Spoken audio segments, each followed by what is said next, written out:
ஆமாம், ஏக காலத்தில் அனுபவிக்கிற மாதிரி கொடுத்துருக்குறாங்க. அப்படி தான் வழக்கமாக கொடுப்பாங்க. அந்த 11 குற்றச்சாட்டுகளுக்கும் என்னென்ன தண்டனைன்றதை தனித்தனி விவரம் கொடுத்துருக்குறாங்க. அதில் ஹையஸ்ட்டு இந்த ஆயுள் தண்டனைன்றதுனால அதை மட்டும் மென்ஷன் பண்ணேன். அதிகபட்ச தண்டனை தீர்ப்பின் முழு விவரங்களை நான் படிக்கல, நான் படித்த பிறகு சொல்கிறேன். இதுதான் அது மேக்சிமம், இந்த குற்றச்சாட்டுக்கு மேக்சிமம் பனிஷ்மெண்ட் இதுதான், இது வழங்கப்பட்டுள்ளது. அதை தாண்டி விதவுட் ரெமிஷன், அதுதான் அதில் ரொம்ப சிறப்பாக பார்க்கப்பட வேண்டிய விஷயம்.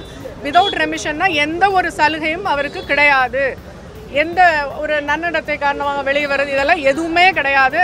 ஆயுள் தண்டனையை முழுமையாக அனுமதிக்க வேண்டும், ஏற்றுக்கொண்டது. அது தவிர ஒரே ஒரு விஷயம் நான் தெளிவுபடுத்தணும்னு நினைக்கிறேன். இன்னொரு நபர் இதில் சம்மந்தப்பட்டிருக்கிறாரான்னு நிறையா டிபேட் அதெல்லாமே நான் பார்த்தேன். அதில் நான் தெளிவுபடுத்தணும்னு நான் நினைக்கிறேன்.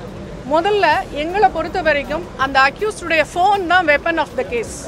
அந்த ஃபோனை ஃபாரன்சிக் எவிடன்ஸ்க்கு நாங்கள் அனுப்புகிறோம். நீதிமன்றம் மூலமாக ஃபாரன்சிக்கு அனுப்பப்பட்டு அந்த ஃபோனில் என்னென்ன விஷயங்கள் இருந்தன, அதில் அவருடைய சோஷியல் ஆக்டிவிட்டீஸ் என்னென்ன, சோஷியல் மீடியா எதெல்லாம் இருக்கிறாரு, வேறு என்னென்னலாம் அதில் இருக்குது அப்படின்னு சொல்லி எல்லாத்தையுமே அந்த ஃபாரன்சிக் அனாலிசிஸ்க்காக அனுப்பப்பட்டது. அதில் குறிப்பாக அந்த சம்பவ தினம் 23ஆம் தேதி அந்த ஃபோனுடைய நடவடிக்கை என்ன அப்படின்னு ஃபாரன்சிக் லேப் அனலைஸ் பண்ணி அந்த ஃபோன் ஃப்ளைட் மோட், அதாவது ஏரோப்ளைன் மோடில் போடப்பட்டது அப்படிங்கிறத FSL ஃபாரன்சிக் சயின்ஸ் லேபரட்டரி ரிப்போர்ட்டாக ஆவணமாக நீதிமன்றத்தில் தாக்கல் செய்துள்ளது. SV ரியல் எஸ்டேட் மற்றும் உங்கள் ப்ராப்பர்ட்டிஸ் வழங்கும் CMDA-வால் அங்கீகரிக்கப்பெற்ற அனைத்து வசதிகளுடன் கூடிய வீட்டுமனைகள் ரெடியில்ஸ், மாதவரம், பொன்னேரி, மீஞ்சூர் பகுதிகளில் உடனே வாங்கிட இன்றே தொடர்பு கொள்வீர். தொடர்பு கொள்ள வேண்டிய தொலைபேசி எண் 9791175755. இந்த ஞானசேகருக்கு எதிரான வழக்கில் இன்றைக்கு முக்கியத்துவம் வாய்ந்த தீர்ப்பு வழங்கப்பட்டிருக்கிறது. அதாவது இதோடைய மேக்சிமம் தண்டனையான ஆயுள் தண்டனை 30 இயர்ஸ்க்கு விதவுட் எனி ரெமிஷன். அதுதான் important to be noted. Without any ரெமிஷன்னா அவர் அந்த ஆயுள் தண்டனையை முழுவதுமாக அனுபவிக்க வேண்டும். வேறு ஏதாவது ஒரு காலகட்டத்தில் சிறப்பு சலுகைகள் எல்லாம் அவருக்கு வழங்கப்படாது அப்படிங்கிறது தான் அதோட சிறப்பு.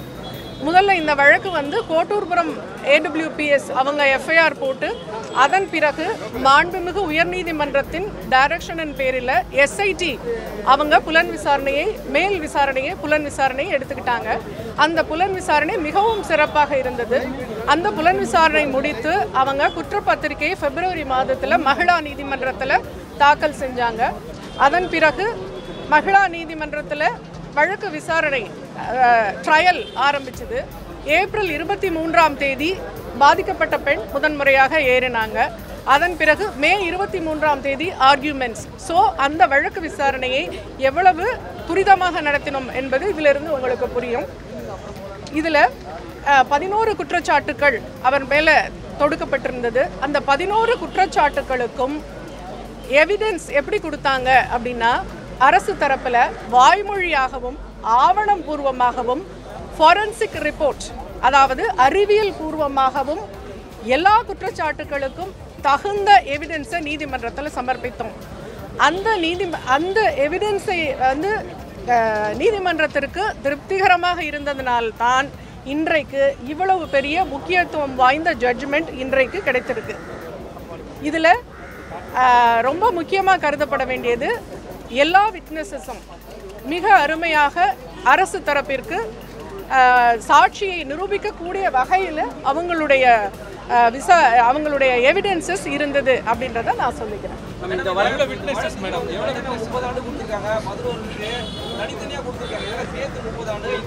ஆமாம், ஏக காலத்தில் அனுபவிக்கிற மாதிரி கொடுத்துருக்குறாங்க. அப்படி தான் வழக்கமாக கொடுப்பாங்க. அந்த 11 குற்றச்சாட்டுகளுக்கும் என்னென்ன தண்டனைன்றதை தனித்தனி விவரம் கொடுத்துருக்குறாங்க. அதில் ஹையஸ்ட்டு இந்த ஆயுள் தண்டனைன்றதுனால அதை மட்டும் மென்ஷன் பண்ணேன். அதிகபட்ச தண்டனை தீர்ப்பின் முழு விவரங்களை நான் படிக்கல, நான் படித்த பிறகு சொல்கிறேன். இதுதான் அது மேக்சிமம், இந்த குற்றச்சாட்டுக்கு மேக்சிமம் பனிஷ்மெண்ட் இதுதான், இது வழங்கப்பட்டுள்ளது. அதை தாண்டி விதவுட் ரெமிஷன், அதுதான் அதில் ரொம்ப சிறப்பாக பார்க்கப்பட வேண்டிய விஷயம். விதவுட் ரெமிஷன்னா எந்த ஒரு சலுகையும் அவருக்கு கிடையாது, எந்த ஒரு நன்னடத்தை காரணமாக வெளியே வருது இதெல்லாம் எதுவுமே கிடையாது. ஆயுள் தண்டனையை முழுமையாக அனுமதிக்க வேண்டும், ஏற்றுக்கொண்டது. தண்டனை குறைப்புக்கு கண்டிப்பாக இது மேல்முறையீடு போகிறதுக்கு வாய்ப்பு இருக்குது.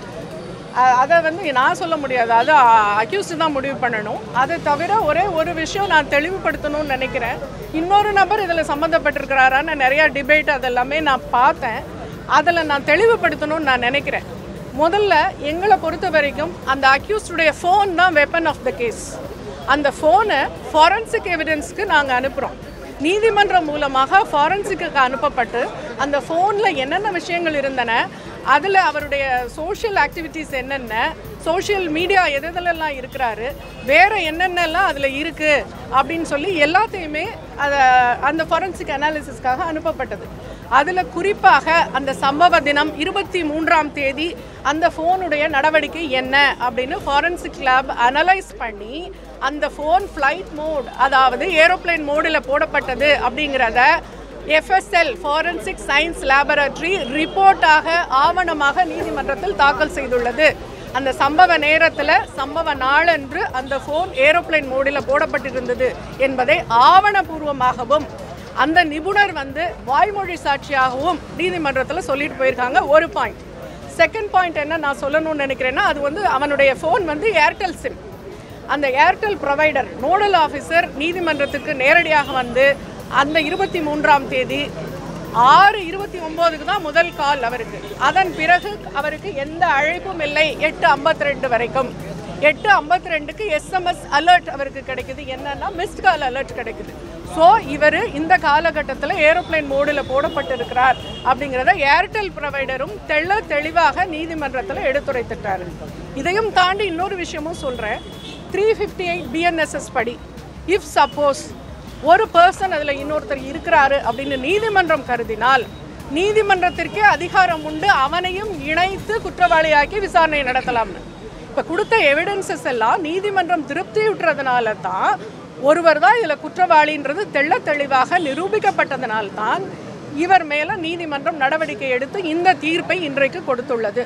எனவே இதன் பிறகு இதை பற்றி பேசினால் அது கண்டெம்ப்ட் ஆஃப் கோர்ட், நீதிமன்ற அவமதிப்பு என்பதை வழக்கமாக ஒரு எஃப்ஐஆர் போடுறப்ப அந்த எஃப்ஐஆர்ல ஞானசேகரனை மட்டும் காண்பித்ததுனால அப்படியெல்லாம் இல்லை, இது வருது அப்படின்னு கேட்குறாங்க. அது இல்லை. எஸ்ஐடியுடைய புலன் விசாரணை பிரமாதமாக இருந்ததுங்க. புலன் விசாரணையில் நூல் இழையை கூட அவங்க விடலை, எல்லாத்தையும் கிளீனாக புலன் விசாரணை பண்ணிட்டாங்க. இப்போ நான் சொன்ன எவிடன்ஸுக்கு மேலே உங்களுக்கு என்ன வேணும்? அவ்வளவு தெளிவான எவிடன்ஸ் கொடுத்துட்டாங்க. அதனால இதற்கு மேற்கொண்டு அதில் யாரும் இல்லை, யாரும் இருந்தாலும் கோர்ட்டுக்கு அதிகாரம் உண்டு. அதை விட ஹானரபிள் ஹை கோர்ட் வந்து டைரக்ஷனில் எஸ்ஐடி ஃபார்ம் பண்ணப்பட்டது. அதனால் இது வந்து இதில் வந்து ஒருவர் தான் குற்றவாளி அப்படின்னு எவிடென்ஷியரி ப்ரூஃப் கொடுக்கப்பட்டது. அதனால அவருக்கு தண்டனை கிடைத்தது. இது போக இதில் இல்லைன்னு உங்களுக்கு புரியலையா? அதுதான், இவர் ஒருத்தர் தான் இருக்கிறாரு. அந்த பெண்ணே வந்து ரிங்டோன் ஏதாவது வந்துதான்னு கேட்டப்போ அந்த பொண்ணு இல்லை அப்படின்னு பாதிக்கப்பட்ட பெண்ணே சொல்லிட்டாங்க. அதாவது அவளை ஏமாத்துறதுக்காக, தானும் ஒரு யூனிவர்சிட்டி ஸ்டாஃப்னு ஏமாத்துறதுக்காக போட்ட நாடகம் தான் அதுங்கிறத ஆவணபூர்வமாக மட்டும் இல்லை, அறிவியல் பூர்வமாகவும் இதை வந்து நிரூபிச்சாச்சு. அது போக இதில் வந்து ஒரு சிறப்பான விஷயம் என்ன காமனாக நான் சொல்லணும்னு நினைக்கிறேன்னா, பெண்கள் வந்து இந்த மாதிரி துணிஞ்சு வந்து புகார் கொடுக்கணும். பெண்கள் பயந்துட்டு அநீதி இழைச்சவனுக்கு பயந்துக்கிட்டு அப்படி உட்காரக்கூடாது. அந்த பெண் துணிச்சலாக வந்து கொடுத்ததுனால இன்றைக்கு அவனுக்கு அந்த தண்டனை கிடைக்கப்பட்டிருக்கு. எனவே பெண்ணுக்கு அநீதி ஏற்படும் பட்சத்தில் சட்டமோ மாண்புமிகு நீதிமன்றமோ அரசாங்கமோ பார்த்து கொண்டிருக்காது என்பதற்கு இந்த வழக்கை ஒரு எடுத்துக்காட்டு. நன்றி. இந்த வழக்கில் யாருமே பிறல் சாட்சி யாருமே இல்லைங்க, எல்லாருமே தெளிவான சாட்சிகள் தான். இழப்பீடு வந்து அவனுக்கு அந்த குற்றவாளிக்கு கொடுக்கப்பட்ட அந்த ஃபைன் அமௌண்ட்டை பெண்ணுக்கு இழப்பீடாக கொடுக்கணும்னு நீதிமன்றம் கொடுத்துருக்காங்க. அது போக டிஎல்எஸ்க்கு அவங்க ரெக்கமெண்ட் பண்ணியிருக்காங்க. டிஎல்எஸ் என்ன கொடுக்கலாம் அப்படின்னு நினைக்கிறாங்களோ அந்த காம்பன்சேஷனை கொடுக்கலாம்னு டிஎல்எஸ் வந்து ரெக்கமெண்ட் பண்ணியிருக்காங்க விக்டிமுக்கு தான். தீர்ப்பு விவரத்துல ஒரு அண்ணா பல்கலைக்கழகத்துல இப்படி நடந்திருக்கு, பாதுகாப்பு கூடுதலா அரசு கொடுக்கணும் அப்படின்னு நீதிபதியை சுட்டி காண்பித்திருக்காங்க. தீர்ப்பை வந்து முழுமையா நான் இன்னும் படிக்கல. நீதிபதியும் அந்த தண்டனை விவரத்தை மட்டும்தான் சொல்லியிருக்காங்க. கண்டிப்பாக அதற்கான அப்சர்வேஷன் பண்ணியிருப்பாங்கன்னு நான் நம்புறேன். பாதுகாப்பு கூடுதலா கொடுக்கணும்னு பண்ணியிருப்பாங்கன்னு நான் நம்புறேன். எனக்கும் கொடுக்கணும்னு தோணுது. Okay, thank you so much.